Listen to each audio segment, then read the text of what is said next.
The morning of October 16, 1793, Marie Antoinette, no longer queen, but merely Citizeness Capet, rose from her hard cot in the conciergerie and asked for a shift in her tattered chemise, a simple, desperate request for a small shred of dignity as the final act of her life began to play out.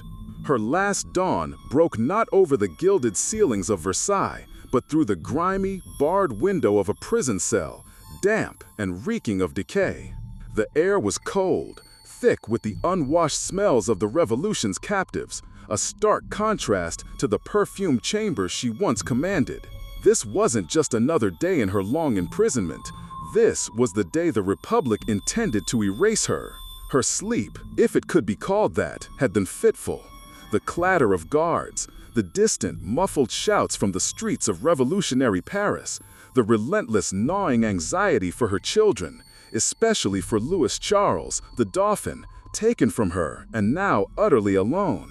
She had dreamed, perhaps, of the gardens of Trianon, of her beloved mother, Empress Maria Theresa, or even of the first glorious days of her arrival in France. But the reality of waking was always a brutal shock, a return to the stone walls that had become her world. Now, even those walls were preparing to release her, not to freedom, but to an end. The guard, a stern-faced gendarme named Richard, watched her without expression. Two other guards, their bayonets glinting in the dim light, stood sentry just outside the cell, their presence a constant, suffocating reminder of her captivity. Her requests for small comforts, for a clean garment, a glass of water, were met with an efficiency that was more chilling than outright cruelty. It was the detached professionalism of men performing a duty, stripping away every last vestige of her former status.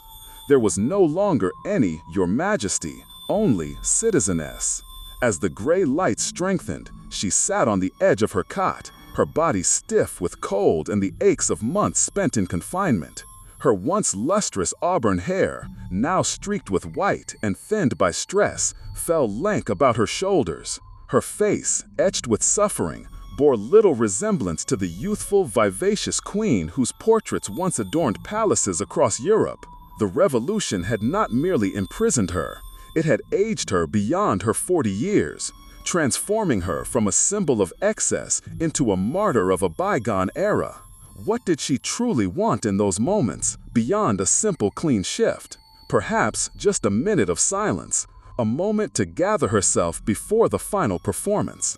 The first significant intrusion came with the arrival of the executioner, Charles-Henri Sanson, a figure whose very presence cast a long, grim shadow.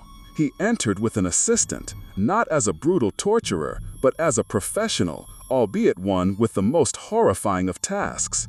He came to prepare her. Her hair, the symbol of her vanity and beauty in a previous life, had to be shorn for the guillotine. This was not an act of malice from Sanson, but a practical necessity. Long hair could snag in the mechanism. Yet for Marie Antoinette, it was another profound humiliation, another piece of herself systematically dismantled before the gaze of her enemies. She offered no resistance, a silent defiance in her composure. Her hands, once accustomed to delicate embroidery and the reins of a horse, were now bound behind her with a coarse rope. It was a gesture that physically restrained her, but also seemed to free her spirit, allowing her to assume a dignity that transcended the physical degradation.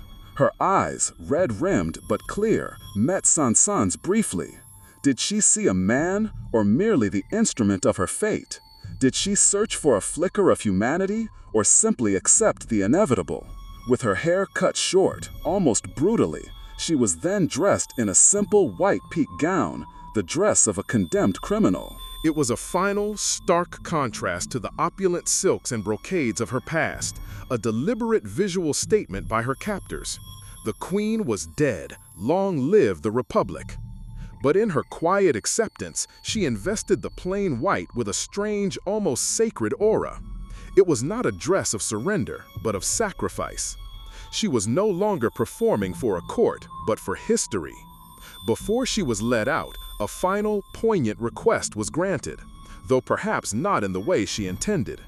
She asked for a pen and paper. And in those last moments, with her heart heavy with unspeakable sorrow, she penned her final letter, addressed to her sister-in-law, Madame Elizabeth, who was also imprisoned. This was not a plea for mercy, nor a denunciation of her accusers. It was a testament of love and a final heartbreaking wish. She wrote of her profound love for her children, of her trust that Elizabeth would care for them, and of her forgiveness for her enemies. It was a document of extraordinary grace, a final act of humanity before facing the inhumanity of the scaffold. Imagine the scratching of the pen in that otherwise silent cell, the weight of a lifetime condensed into a few fragile lines. She lamented that she could not embrace her children one last time, a mother's agony laid bare. She forgave her brother, the Emperor of Austria, for not intervening.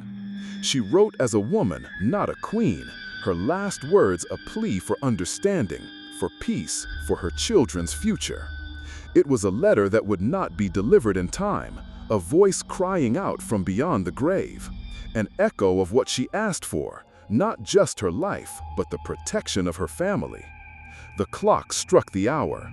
The prison gates groaned open, revealing not a carriage of state, but a rude wooden tumbrel, a simple cart used for transporting criminals and refuse.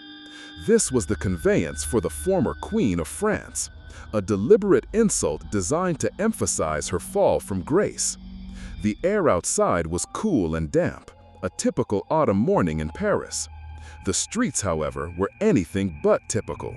A vast, seething ocean of humanity stretched as far as the eye could see.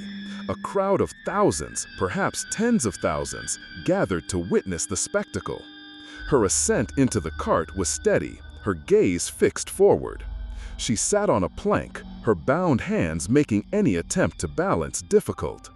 The Abbé Girard, a constitutional priest, sat beside her, sent by the revolutionary government. She famously ignored him, refusing his spiritual comfort, perhaps because she considered him an apostate or because her own convictions provided sufficient solace. Her spiritual peace, if it existed, was found within herself, not in the hollow gestures of her persecutors. The journey began. The tumbrel lumbered slowly through the narrow, winding streets of Paris, the cobblestones rattling beneath its wooden wheels. The noise was deafening, a cacophony of shouts, jeers, insults, and crude revolutionary songs. Down with the Austrian! Long live the Republic! Death to the tyrant! It was a river of hate, flowing relentlessly toward the Place de la Révolution. How did she endure it? This final public degradation? Her face, as recorded by witnesses, remained remarkably impassive. Her eyes, however, seemed to take in everything: the angry faces, the clenched fists, the grotesque caricatures of herself plastered on tavern walls. Did she search for a sympathetic glance, a sign of pity, or did she simply observe with a detached sense of destiny? It's impossible to know. But her stoicism became a powerful shield, protecting her inner world from the venom of the crowd. She made no grand pronouncements, no emotional appeals. Her silence was her strength. If you've ever found yourself in a situation where the world seems to be against you, where every voice is shouting for your downfall, then you might begin to imagine the immense fortitude required to face such a gauntlet. Her journey was a slow-motion crucifixion, each turn of the wheel bringing her closer to her Golgotha. What does it say about human nature that such a spectacle could simultaneously horrify and fascinate? What are the stories of quiet defiance in the face of overwhelming odds that resonate with you? Share them in the comments below. I'd be interested to hear them. The details of her journey are chilling. A sketch made by Jacques-Louis David from a window captures her in profile. Her head held high, her lips set, her eyes gazing distantly. It's a portrait not of a cowering victim, but of a woman who has found an inner resolve. The noise, the stench of the unwashed crowd mingled with the damp autumn air, the very weight of history pressing down on her. Yet she moved forward, step by agonizing step toward the scaffold. As the tumbril approached the vast open space of the Place de la Révolution, the noise intensified further, swelling to a roar. The square was packed. Thousands of heads turned, a collective gaze fixed on the approaching cart. In the center, stark against the gray sky, stood the guillotine, an efficient, terrifying symbol of the new regime's justice. Its wooden beams, freshly stained, rose menacingly, a silent promise of swift, brutal finality. Her cart stopped at the foot of the scaffold. The crowd, momentarily hushed by the gravity of the moment, pressed forward. A few last insults were hurled, but largely a tense silence descended. Marie Antoinette, with the same composure she had maintained throughout the journey, stepped down from the tumbril. Her movements were steady, almost graceful, as if she were descending from a carriage at a royal reception, not preparing for her death. Her final interaction, a small, almost accidental human moment, speaks volumes. As she walked toward the steps of the scaffold, her foot inadvertently brushed against Sanson's foot. "Pardonnez-moi, monsieur," she murmured, a polite apology from a woman who, even in her last breath, clung to the civility and manners of a world that had ceased to exist. It was a gesture that disarmed, even if only for a fleeting second, the grim formality of the execution. It was an admission of shared humanity, even between victim and executioner. She ascended the steps of the scaffold, her white dress a beacon against the dark wood. The executioner and his assistants were already there, waiting. Her eyes swept over the vast crowd, then, perhaps, toward the distant Tuileries Palace, her former home, now empty and silent. What thoughts flooded her mind in those precious few seconds? Her children? Her husband, Louis XVI, executed in this very spot 10 months earlier? Her life, her triumphs, her tragedies? She stood tall, facing the block. The executioners moved swiftly, positioning her. Her neck, bared by the shorn hair, was placed in the lunette, the crescent-shaped wooden collar that held the victim in place. The crowd held its breath. The silence was absolute, broken only by the slight creak of the machinery, the soft rustle of clothing, the beating of 1,000 hearts. It was a silence filled with anticipation, dread, and a strange collective curiosity. Then, with a sudden, dreadful thud, the heavy blade of the guillotine dropped. A collective gasp, then a roar erupted from the crowd.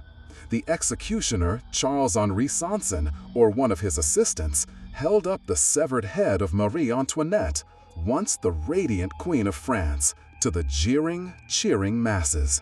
Blood dripped onto the scaffold. The sound of the mob was a mixture of triumph and savage exultation. The Ancien Regime was truly dead. Its most hated symbol had been erased. The reign of terror was in full swing, and Marie Antoinette was another name added to its rapidly growing list of victims.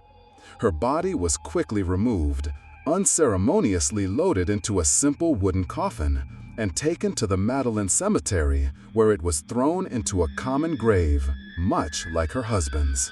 There were no royal ceremonies, no mourning bells, no elaborate tombs, just a quick, anonymous burial, a final act of revolutionary defiance against the very idea of monarchy. The very ground she was buried in had been consecrated years earlier by the church, but now it was a mass grave for those deemed enemies of the people. The immediate aftermath of her execution saw a wave of relief and triumph among the revolutionary factions. The newspapers of the day celebrated her demise, portraying her as the embodiment of tyranny and foreign influence. For the revolutionaries, her death was a necessary step, a purging of the old order, a guarantee that the monarchy would never return. But even among some of her fiercest opponents, there was an uneasy quiet after the initial fervor.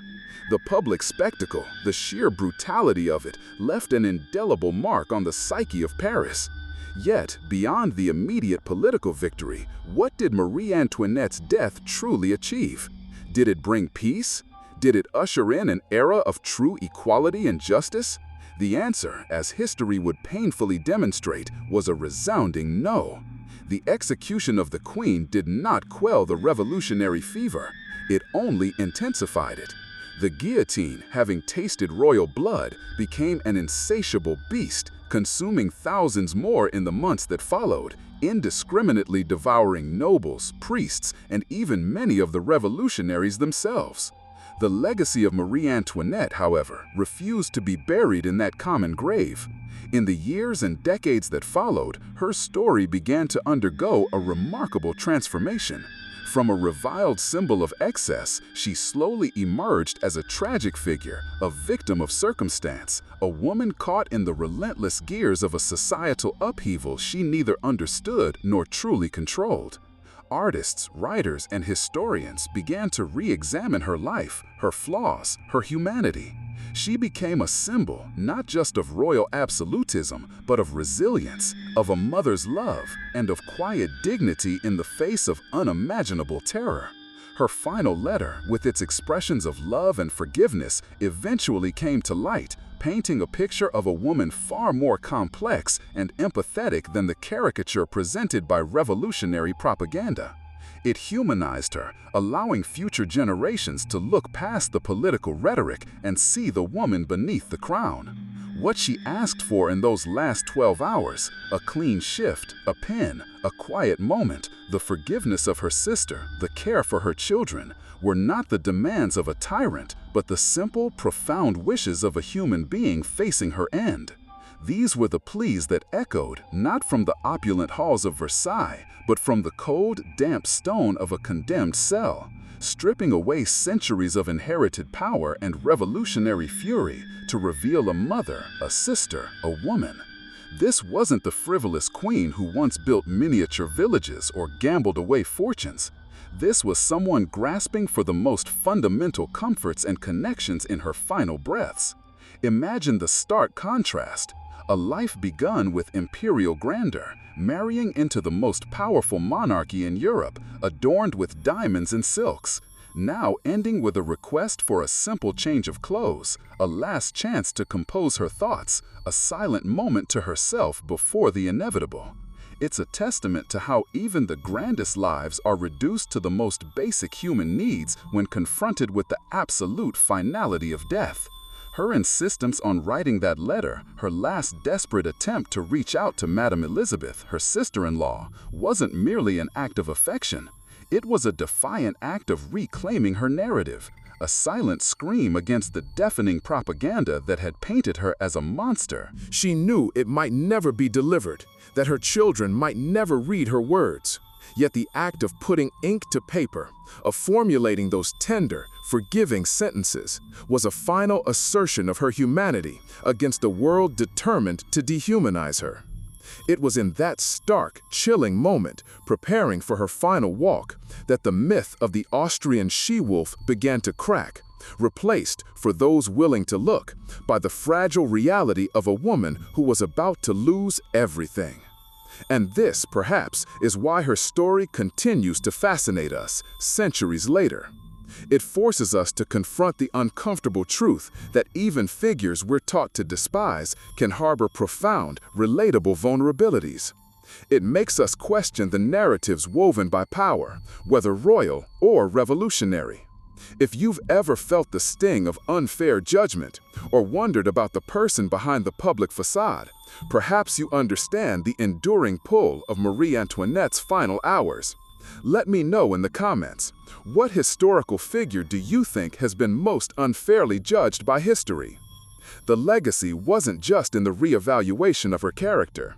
It was in the unsettling questions her death posed to the very ideals of the revolution.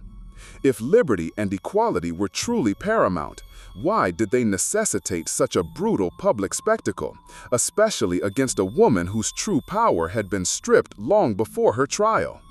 The image of her on the scaffold, head held high, perhaps a flicker of defiance or simply exhaustion in her eyes, transcended mere political execution. It became a profound commentary on the nature of justice, revenge, and the dangerous, intoxicating power of the mob. Even those who condemned her couldn't deny the stoicism of her final moments. The executioner, Charles Henry Sanson, a man who had sent thousands to the guillotine, reportedly noted her calm demeanor. He later wrote that she displayed a resignation and firmness that impressed even him. Her last journey through the streets of Paris, not in a gilded carriage, but a simple tumbril, tied, exposed to the jeers and hate-filled gazes, was a public degradation intended to strip her of all dignity. Yet, in that very act, paradoxically, she gained a different kind of power. Stripped of crown, jewels, and even her children, what remained was a raw, unadorned human spirit. It was this spirit that captured the imagination of artists like Stefan Zweig, who penned a biography exploring her inner world, and fueled the countless plays, films, and novels that continue to wrestle with her enigma. Her story became a canvas upon which generations have projected their own anxieties about power, fate, and the true cost of revolution. If you find this kind of deep dive into forgotten moments compelling, consider subscribing. Every story reveals a truth about the human condition that might otherwise be lost to time. It reminds us that history is never truly settled, never a simple verdict. It's a continuous conversation, a constant re-examination of facts and feelings.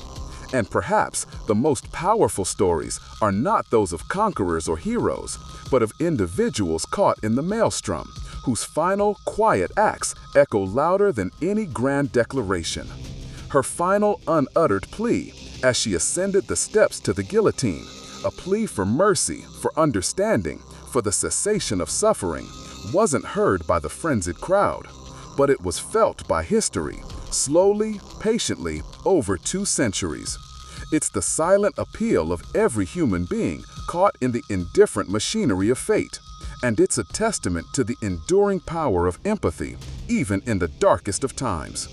And so, the world moved on, but the shadow of that last human request, from a queen reduced to a woman, lingered, a quiet, persistent whisper in the annals of time. If the dramatic narratives of history, the stories of lives irrevocably shaped by monumental events, intrigue you, then consider hitting that subscribe button. We delve into these profound moments, stripping away the myths to reveal the raw, human truth behind the headlines of yesteryear. Her death became a potent symbol, not just for monarchists who mourned her, but for anyone who contemplated the brutal forces of revolution. It highlighted the devastating personal cost of political extremism, the way grand ideological movements can crush individual lives beneath their weight. Marie Antoinette's final hours, her unwavering composure on the tumbril, her calm ascent to the scaffold, cemented her place in history as much as her reign ever did. She faced her death not as the Austrian tigress or the Madame Deficit her enemies proclaimed, but as a queen, a mother, and ultimately just a woman, making her final, quiet request for dignity. Her end was a tragic, powerful testament to the fragility of power, the ruthlessness of change, and the enduring strength of the human spirit, even when facing the ultimate silencing.